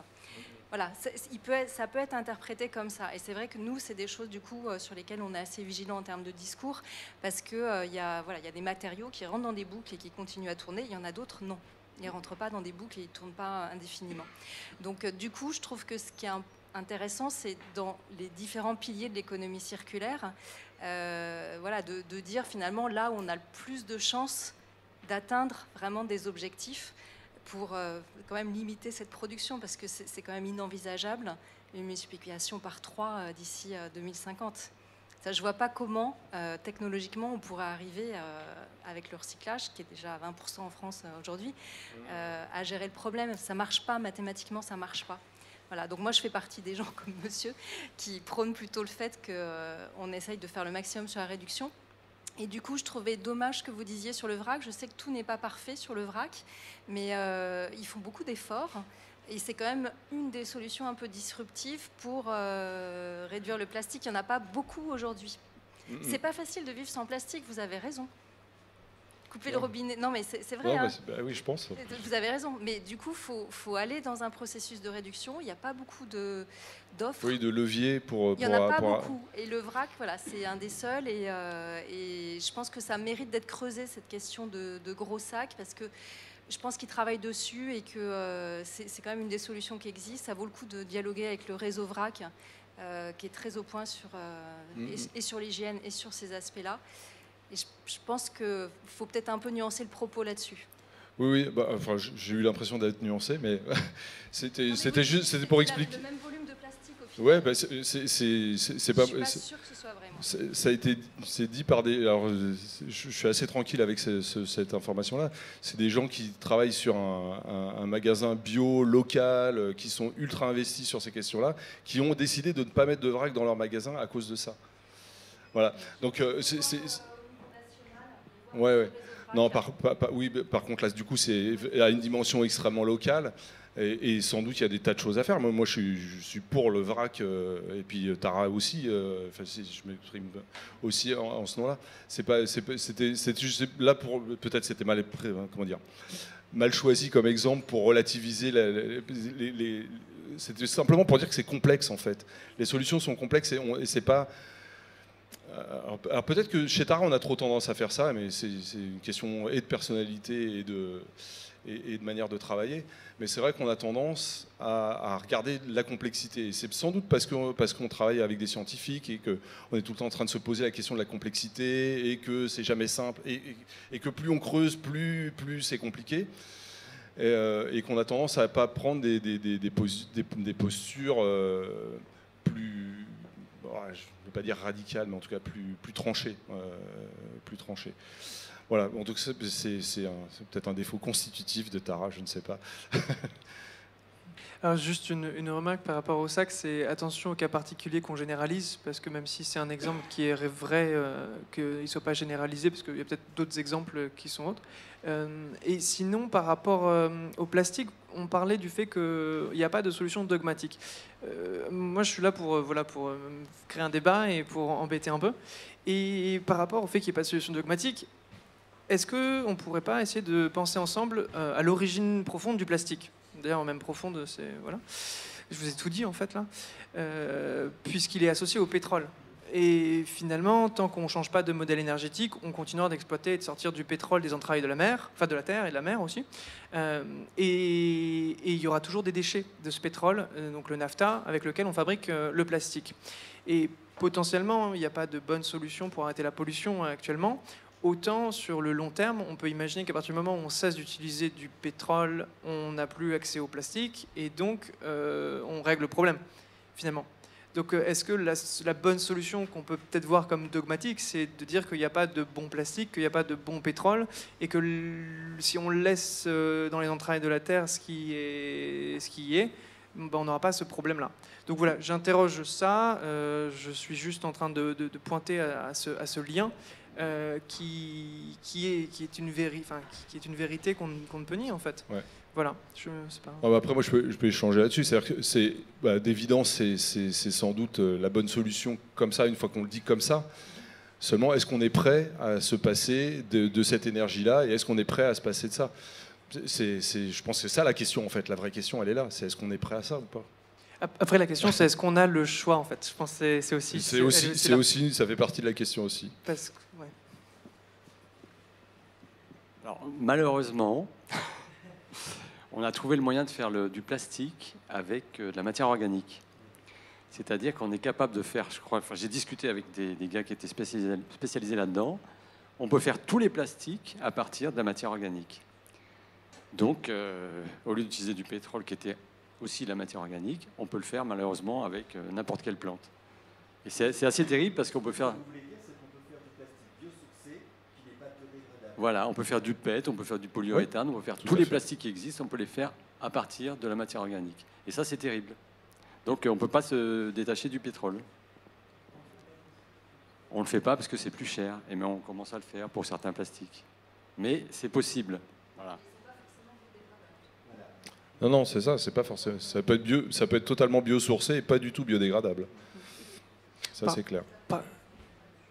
Par contre, je suis d'accord avec vous, j'ai les mêmes chiffres, j'ai les mêmes informations. Par contre, on ne pourra pas tenir la production actuelle et l'augmentation de la production actuelle de plastique avec ces ressources naturelles. Donc ça poserait en fait une limite à la production possible. Et alors qu'avec le pétrole, c'est là tout le problème, c'est qu'on utilise des ressources qui ont été accumulées sur des milliards d'années et donc qui ne sont pas du tout en adéquation avec le monde vivant dans lequel nous nous inscrivons. Et c'est là où il y a des équilibres. Donc je ne suis pas du tout pour le plastique biosourcé, hein, loin de là du tout. En revanche, si on n'utilisait que ce plastique-là, entre guillemets, il y aurait un certain équilibre à trouver entre utilisation des sols pour produire ce plastique, nourriture, biodiversité, etc., ce qu'il n'y a pas actuellement avec le pétrole. Donc peut-être une limite à trouver. Et le gaz, oui, effectivement. Et le gaz. Est-ce qu'il y a une autre question, remarque? Oui, c'est super. Oui, j'avais une question parce que justement la démarche de Tara est remise en question. Peut-être que vous pourriez nous parler davantage. À la fin de votre présentation, il y avait notamment dans les leviers actionnables des démarches à effectuer par tout un chacun, des démarches à effectuer par des industriels.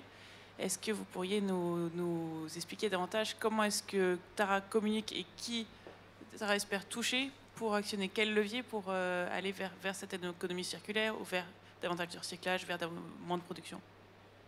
Alors quels industriels aller chercher, etc. Quels industriels? Parce que vous n'avez par exemple pas du tout parlé de politique ou d'institutions, est-ce que Tara... Alors nous, on a des discussions avec les institutions, on a des discussions avec un certain nombre d'industriels avec lesquels on fait aussi de la recherche.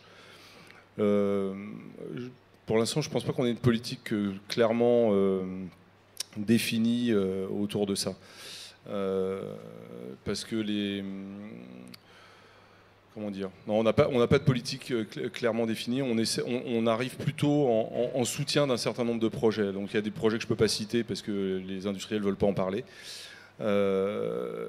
Et qu'à ce moment-là, on essaye de mettre en place une aide avec la communauté scientifique avec laquelle on travaille pour qu'ils arrivent, eux, à changer leur process en interne. Donc ça, c'est ce qu'on peut faire, c'est ce qu'on fait le plus très concrètement, en fait. Après, moi, je n'ai pas accès en fait, à un certain nombre de discussions avec les échelons politiques, etc. Et donc, ce que vous voyez en termes de communication, c'est ce qui ressort de ces discussions-là. Voilà. Donc il y a grosso modo ces deux leviers, c'est-à-dire que le levier où on va discuter et on parle de manière quasi continue avec un certain nombre d'institutions, en France en particulier, mais aussi autour de l'ONU, etc. Et puis un volet où, avec des industriels qui sont partie prenante et qui veulent avancer sur des questions de comment est-ce qu'ils produisent, et en particulier sur ces histoires de plastique, on essaye de mettre en place avec les scientifiques des projets qui durent 3-4 ans en général, ou même voire plus, pour qu'ils modifient leur process. Voilà.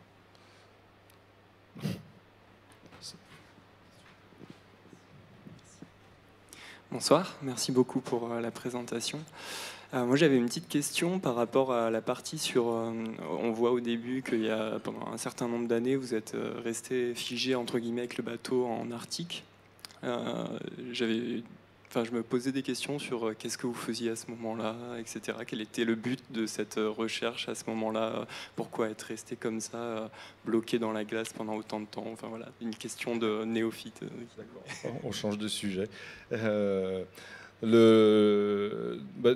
il y avait une dimension. Le bateau a été construit pour ça, pour faire une dérive arctique, qui consiste à mettre le bateau au nord-est de la Sibérie et redescendre vers le Groenland doucement par le jeu des courants qui poussent le bateau. Il a été fait pour ça, en référence à une expédition qui a eu lieu en 1893-1895, avec un monsieur qui s'appelait Nansen, qui avait un bateau qui s'appelait le Fram, et qui essayait, lui, d'atteindre le pôle Nord, de cette manière-là. C'est l'époque où tout le monde essayait d'aller le plus haut, à l'Everest, le premier au pôle Sud, le premier au pôle Nord. Donc lui, il avait imaginé ce moyen-là. Donc c'est une expédition mythique dans l'histoire des pôles. Et donc Jean-Louis Etienne, qui a construit ce bateau, qui a construit Tara, qui s'est appelé Antarctica au début, l'a fait dans l'idée de refaire cet exploit-là. Donc ça, c'est la première dimension.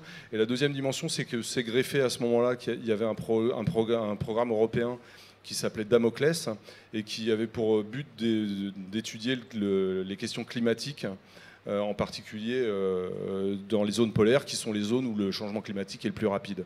Et donc du coup, il y a eu la combinaison des deux, et donc on a bardé le bateau d'instruments de mesure pour mesurer la glace, pour aller faire des mesures en profondeur jusqu'à 4000 mètres de profondeur, pour mesurer dans l'atmosphère au-dessus du bateau, à des endroits où personne ne va. C'est-à-dire que vraiment, maintenant on met des sondes automatiques, mais qui ne peuvent pas faire tout ce que font les hommes. Et donc l'idée, c'était d'avoir une base polaire qui allait bouger petit à petit et dans laquelle on allait pouvoir récolter des données, un jeu de données complètement original. En fait, c'était ça le but initial de ça. Merci. Est-ce qu'il y a une autre question? Commentaire? Non? Ouais. Bonsoir. J'avais une série de micro-questions, on va dire. Sur le nanoplastique, vous avez dit, vous avez impartialement répondu, mais il n'y a pas trop d'études. Est-ce que vous avez des références d'études justement sur les effets réels de ce nanoplastique aujourd'hui, l'impact aussi bien chez l'humain que les animaux? Moi, j'en ai pas. Il y a rien qui j'en ai pas existe. rien à ma connaissance. Il y a peut-être des choses que je connais Donc pas. on le je constate, connais pas tout. mais voilà. Ok. Donc, Mais aussi après sur le nettoyage des plages, est-ce qu'on sait ce qui reste comme microplastique justement, parce qu'on nettoie à la main, je suppose, mais ça veut dire qu'il reste quand même toute une quantité de micros. Des microbilles. Et ça, donc c'est pas du tout, il n'y a pas de. Non, qui sont très difficiles à récupérer. Voilà. Ouais. Donc ça, on laisse les plages notamment. Ouais, alors on peut faire des chasses à Non, mais la je- microbille voilà, je veux avec dire, les c'est ça. enfants. Non, Est-ce que ça, c'est aussi, c'est pas pris en compte? Ok. Moi, je connais pas de solution là-dessus. Il faudra travailler avec des peignes. Il y a peut-être des idées sur le truc pour aller ramasser ces microbilles. C'est sans doute beaucoup d'énergie pour un résultat faible, mais. Et est-ce qu'on peut mesurer dans l'organisme humain la quantité justement de plastique aujourd'hui? Si moi je vais dans un laboratoire, pas de plastique en soi, parce que le plastique c'est une chaîne carbonée. Nous on est fait de carbone, donc on ne mesure pas le plastique en tant que tel. On peut mesurer les additifs dans les graisses, on peut mesurer un certain nombre de produits précis.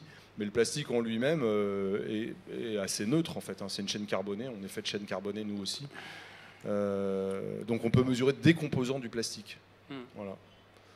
Donc ça se fait, j'ai pas de connaissance. Ça au niveau santé publique, c'est pas du tout pris en charge, il n'y a rien. Monsieur me contredira peut-être, mais moi je connais pas d'études précises, en tout cas sur cette question-là.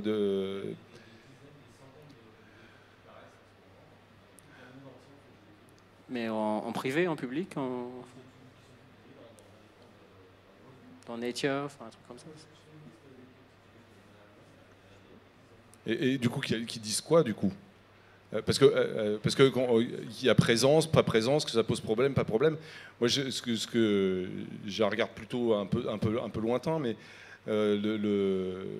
pour l'instant, ce que j'ai pas vu, moi, c'est un consensus que je puisse raconter en fait. Parce que souvent les études sont sur des traces de quelque chose, mais dont on ne sait pas dire quoi que ce. Donc moi, je ne sais pas dire. Un tel a été malade parce qu'il avait tant de pourcentage de tel produit dans le sang. Ça, moi, j'ai pas vu ça. Hein?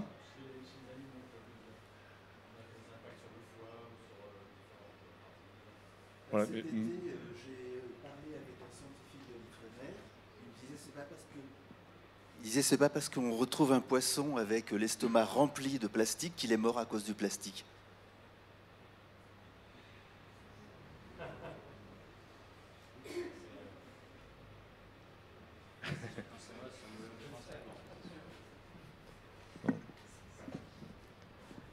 Je vais juste rebondir par rapport à ce que le monsieur vient de dire. À la dernière conférence à l'UNESCO sur les océans, effectivement, c'est ce qu'ils ont dit.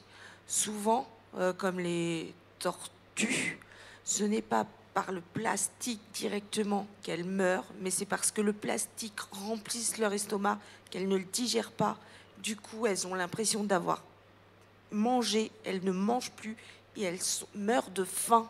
C'est plus la conséquence mécanique du plastique dans leurs organismes, comme certains poissons aussi. Ouais, c'est pas une conséquence toxicologique, c'est voilà. ça qu'on dit. Voilà. De plus, quand on parle... Oui, c'est direct. Mais voilà, j'en ai bien parlé hein, voilà, dans les conséquences, il me semble. Hein. Voilà, c'est direct. Je crois avoir été clair.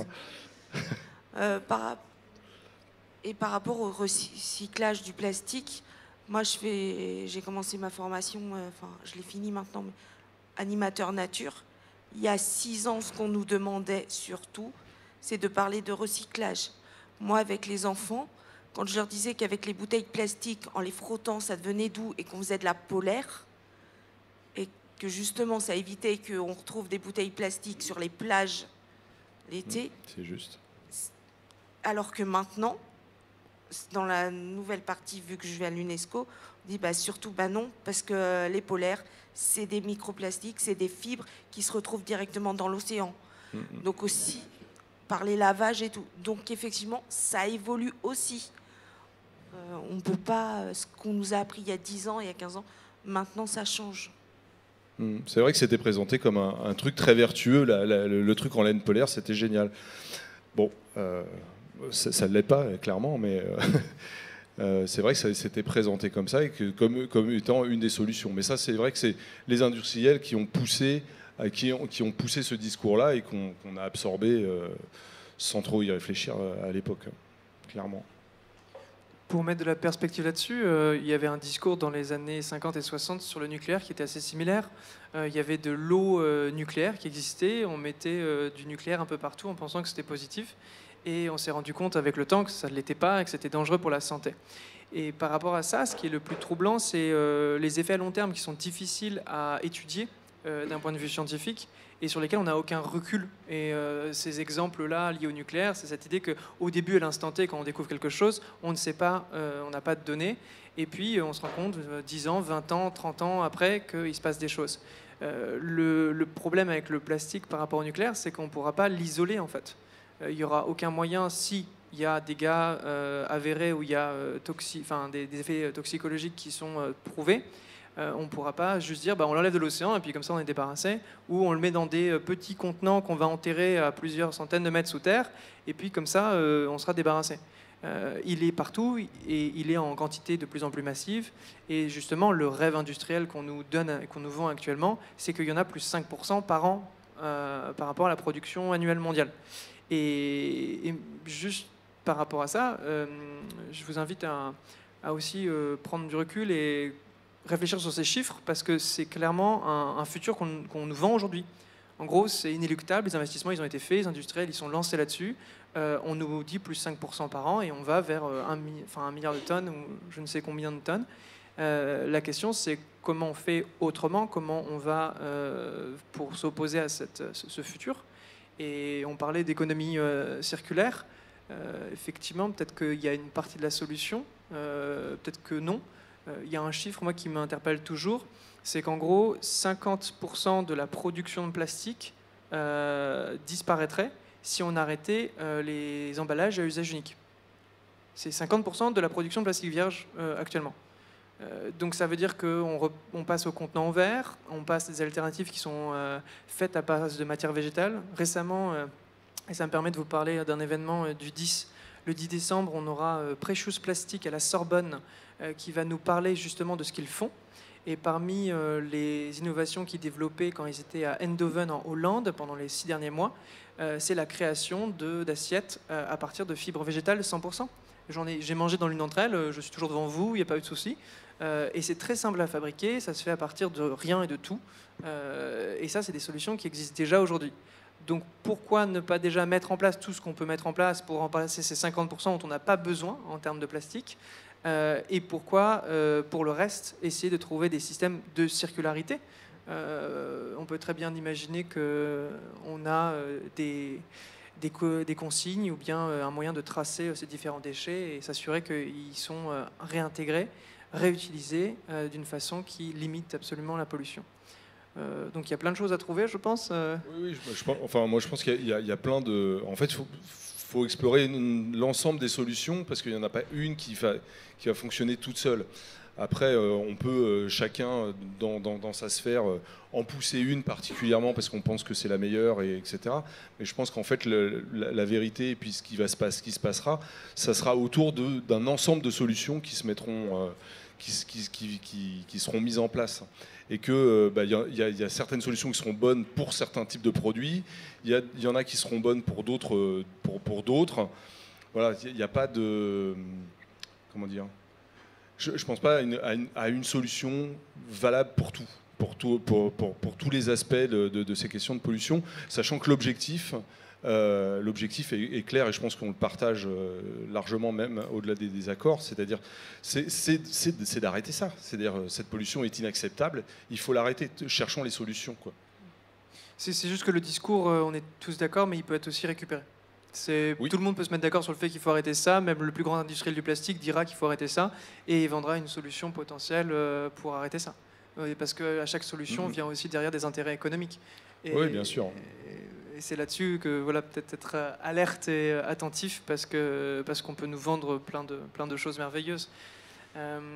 Donc c'est pour ça que je reprends ce chiffre, 50% du plastique produit vient de tout ce qui est jetable et que tout ça en fait c'est évitable. La paille, c'est un exemple pour moi très emblématique. Vous connaissez la paille de blé, on en entend depuis toujours parler, ça sert aux chevaux.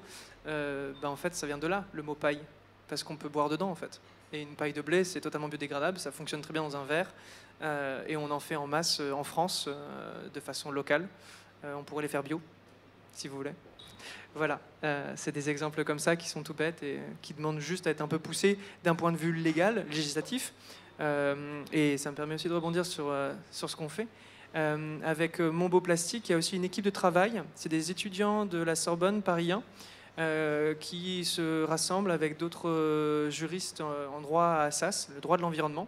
Et donc l'idée, c'est qu'il y a une équipe de 10 personnes qui crée un document de travail pour faire une proposition de loi au gouvernement qui réunit en fait déjà ce qui a été porté par différentes associations en termes de solutions qui existent déjà, qu'on devrait mettre de nouveau au goût du jour, et de pousser ça d'un point de vue législatif pour qu'il y ait une obligation d'utiliser ce qui est possible de faire aujourd'hui avec les moyens qu'on a.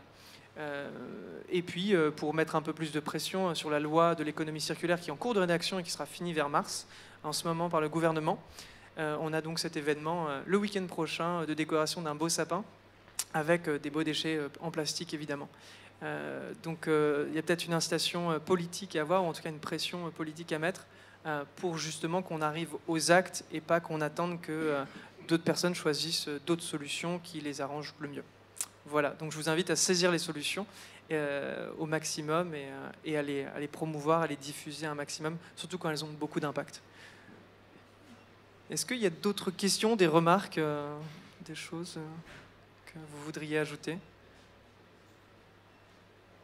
On est bon?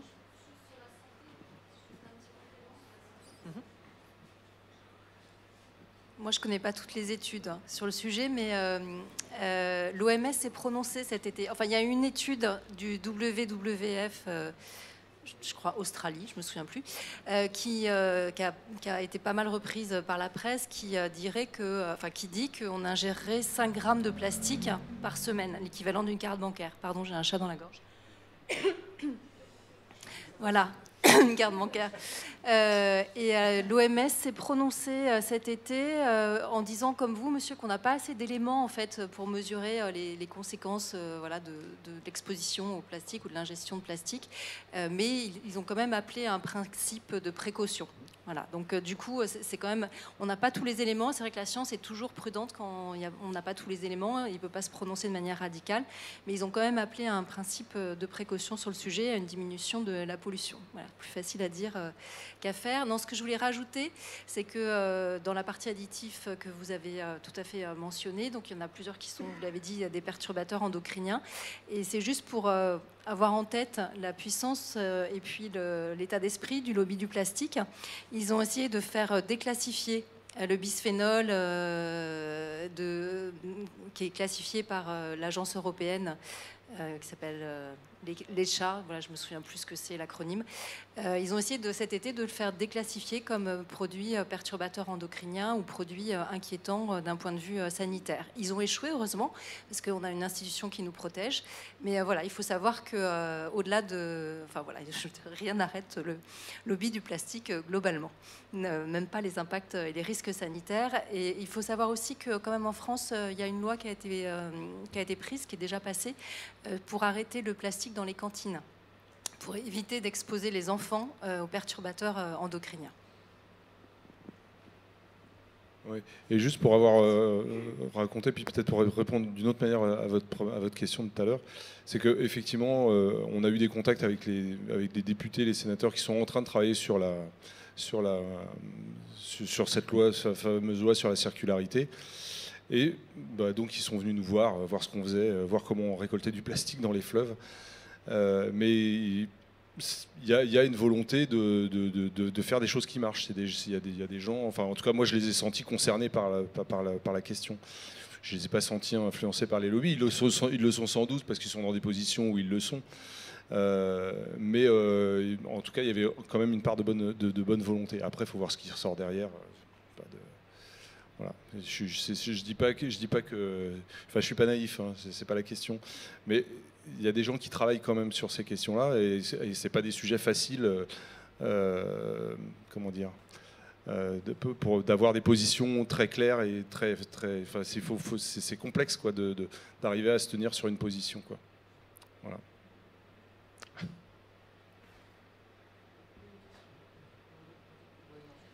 Il n'y a plus de micro.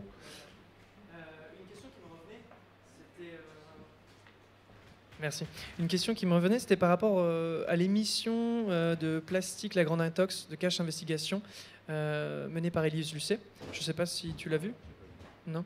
À un moment, en fait, dans l'enquête, ils arrivent à retrouver un document de travail interne produit par Coca-Cola dans les années 70, où en fait, c'est une étude qui chiffre les impacts environnementaux du passage au plastique par rapport au fait de rester en consigne verre, puisque Coca-Cola, à ses débuts, en fait, était en bouteille en verre et ne faisait que ça. Donc, il récupérait tout et puis il remettait en bouteille et puis voilà.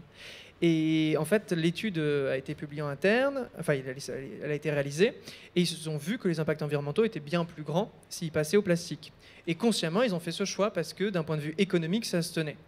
Et donc, on parlait du fait qu'on est passé au plastique, on produit du plastique non pas de manière malveillante, peut-être pas malveillante, par contre, avec d'autres intérêts, et des intérêts économiques. Et aujourd'hui, il y a une vraie problématique, puisque le plastique vierge, du fait de l'énorme production de pétrole en masse, parce que les vannes sont ouvertes, Voilà, on pourrait parler de ça longtemps, pourquoi c'est ouvert et pourquoi autant, et qui casse tous les prix du marché et qui empêche le développement des alternatives, leur viabilité économique et tout ce qui s'ensuit en fait. Donc tant qu'on reste dans un modèle économique où c'est le prix qui fait qu'on va choisir une solution plutôt qu'une autre et que ce marché il est faussé, clairement on continuera d'aller vers des solutions et des choix qui nous orientent dans la mauvaise direction, celle de toujours plus de plastique et pas du tout des alternatives. Donc par rapport à ça, est-ce que voilà, tu étais au courant de ce rapport? Est-ce que ça te dit quelque chose? Est-ce que le rapport, enfin ce que tu viens de dire. De quoi, non, j'ai pas vu cette émission-là. J'étais pas au courant de ça particulièrement. Après, je suis pas particulièrement étonné non plus que là je fasse ce genre de choix-là. C'est des choix. Enfin, ils ont fait un choix économique dans cette direction-là. Après, quand on parle de, enfin, ce que ça m'inspire, ce que tu racontes là, c'est de dire. On est dans une économie où effectivement l'idée c'est cette économie linéarisée dans laquelle on pompe et on essaie de dégager des marges à chaque étage de la fusée en se préoccupant pas du tout de ce qui se passe derrière. Et c'est pour ça que l'idée de la circularité reste une bonne idée dans l'idée où ça, comment dire, où on n'est pas dans l'idée de puiser n'importe comment les choses et que ça a a priori la vertu de pouvoir réfléchir le modèle différemment. Voilà. Enfin, si tu réfléchis en termes de modèle économique. Après, c'est pas la panacée non plus, et on ne pourra pas tout circulariser n'importe quoi de toute façon. Voilà, mais je pense que ça vaut le coup de réfléchir à effectivement d'autres modèles. Notre modèle, de toute façon, pose des tonnes de problèmes. On est bien d'accord là-dessus, quoi. Et par rapport à la circularité, justement, comme c'est une question de prix, une tonne de plastique recyclé, ça coûte 924 €. Une tonne de plastique vierge, ça coûte 500 €. Donc, en gros, les chiffres sont faits, c'est que tout le monde a l'incitation d'aller prendre du plastique vierge, donc d'ajouter du plastique au système, et de ne pas prendre du plastique recyclé. Et ça ne cessera pas tant qu'on n'aura pas coupé les vannes du pétrole à nouveau. Donc c'est là où vraiment il y a un problème économique fondamental et qui détruit ces alternatives possibles en fait. Donc voilà, je voulais juste rebondir sur ce chiffre qui pour moi est toujours pertinent parce que le cœur, et il est là, le cœur du problème économique en l'occurrence, pour trouver une linéarité. Oui. D'autres remarques après ces réjouissances? Je vois des sourires dans la salle, c'est que ça va mieux du coup. Hein, il y a des alternatives possibles qui émergent dans les têtes, j'espère, ou en tout cas des envies ou des idées, ou autre chose. Peut-être l'heure de manger aussi, ou d'aller se coucher. Tout le monde est un peu enrhumé, j'ai mal à la gorge. Voilà. Non, après, on peut débattre beaucoup sur les solutions, etc., pas être d'accord les uns avec les autres. Je pense que la nécessité, c'est au contraire de continuer d'en discuter, de parler, puis d'agir et d'essayer des choses. Après, on peut s'apercevoir que certaines ne sont pas pertinentes, que certaines ne sont peut-être pas assez radicales, mais l'idée, c'est quand même tous d'avancer et d'essayer des choses, en fait. Je pense que c'est important de le dire, parce que tout le monde n'a pas forcément les mêmes envies, n'a pas forcément la même conscience des choses ou même la même appréhension et la même lecture du monde. Et je pense que ça vaut le coup de ne pas exclure certaines solutions dans un débat, en tout cas. Je ferai juste attention à l'innovation pour l'innovation, alors qu'il y a déjà plein de belles solutions qui existent. Il n'y a pas besoin d'aller les chercher plus loin, potentiellement. Oui, je ne pense pas avoir dit ça. Mais...